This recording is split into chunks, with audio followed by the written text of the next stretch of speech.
ആരോഗ്യമന്ത്രിക്കെതിരെ കേരളത്തിലെങ്ങും പ്രതിഷേധം കടുപ്പിക്കുമ്പോൾ അവർ അറിയേണ്ട ഒരു സത്യമുണ്ട്. ആരോഗ്യരംഗത്തെ കേരളത്തിന്റെ മാറ്റം. മുഖ്യമന്ത്രി പിണറായി വിജയന്റെ നേതൃത്വത്തിൽ LDF അധികാരത്തിലേറിയപ്പോൾ ആരോഗ്യരംഗത്തുണ്ടായ മാറ്റങ്ങൾ കേരളത്തെ ലോകത്തിന്റെ നെറുകയിലെത്തിച്ചു. ഈ സിസ്റ്റം ശരിയാണ് സാർ.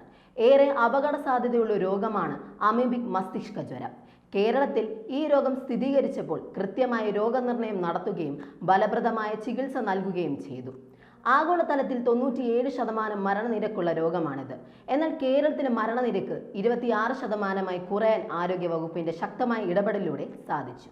സർക്കാർ ആശുപത്രിയിൽ 50 ലക്ഷം പേർ ചികിത്സ തേടിയ നാടിന്റെ പേരാണ് കേരളം. ഇതിൽ 24.78 ലക്ഷം പേർക്ക് 8,425 കോടിയുടെ സൗജന്യ ചികിത്സയും നൽകി. ഏറ്റവും കുറവ് മാതൃശിശുമരണമുള്ള സംസ്ഥാനമാണ് നമ്മുടേത്.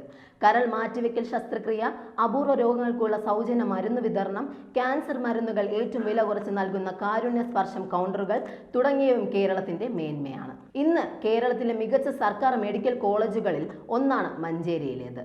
UDF പ്രഖ്യാപിച്ച് ജനങ്ങളെ കബളിപ്പിച്ചപ്പോൾ LDF സർക്കാർ 4 മെഡിക്കൽ കോളേജുകളാണ് അനുമതി വാങ്ങി ആരംഭിച്ചത്. കോന്നി, കാസർഗോഡ്, വയനാട്, ഇടുക്കി മെഡിക്കൽ കോളേജുകൾക്ക് 21 നഴ്സിംഗ് കോളേജുകൾ ആരംഭിച്ചു. ഇന്ന് എല്ലാ ജില്ലകളിലും മെഡിക്കൽ കോളേജുകളും നഴ്സിംഗ് കോളേജുകളുമുള്ള ഏക സംസ്ഥാനമാണ് കേരളം. സ്വകാര്യ മേഖലയിൽ 40 ലക്ഷത്തിലധികം ചെലവ് വരുന്നതാണ് കരൾ മാറ്റിവെക്കൽ ശസ്ത്രക്രിയ. ഇന്ന് നമ്മുടെ സർക്കാർ മെഡിക്കൽ കോളേജിൽ ഇവ സൗജന്യമായോ ഏറ്റവും മിതമായ നിരക്കിലോ ചെയ്യുന്നു. രാജ്യത്ത് ആദ്യമായി ഹൃദയം മാറ്റിവെക്കുന്ന ജില്ലാതല ആശുപത്രിയായി എറണാകുളം ജനറൽ ആശുപത്രി മാറി.